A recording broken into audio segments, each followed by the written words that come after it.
আজ তৈরি করব বিখ্যাত ঠাকুরবাড়ির একটি রান্না, কুমড়ো চিংড়ি। সেজন্য সবার প্রথমে চিংড়িগুলোকে পরিষ্কার করে ধুয়ে অল্প নুন আর হলুদ মাখিয়ে কিছুক্ষণ রেখে দেবো। অন্যদিকে কুমড়োর খোসা ছাড়িয়ে ছোটো ছোটো টুকরো করে কেটে ধুয়ে রেখেছি। তারপর গ্যাস অন করে কড়াই দিচ্ছি পরিমাণ মতো সরষের তেল। তেল গরম হয়ে যাওয়ার পর এর মধ্যে দিলাম পেঁয়াজ কুচি আর 5-6 কোয়া থেতো করে নেওয়া রসুন। তারপর পেঁয়াজ রসুন ভালোভাবে ভেজে নেব।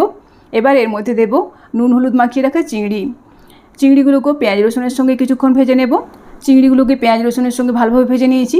তারপর এর মধ্যে কুমড়োটাকে ছেড়ে কিছুক্ষণ নাড়াচাড়া করে নেব।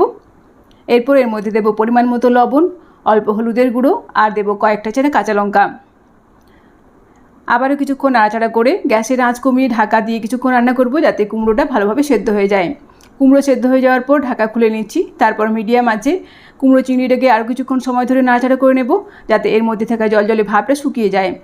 কিছুক্ষণ নাড়াচাড়া করে নেওয়ার পর এই দেখুন তৈরি হয়ে গেছে আমার আজকের রেসিপি কুমড়ো চিংড়ি।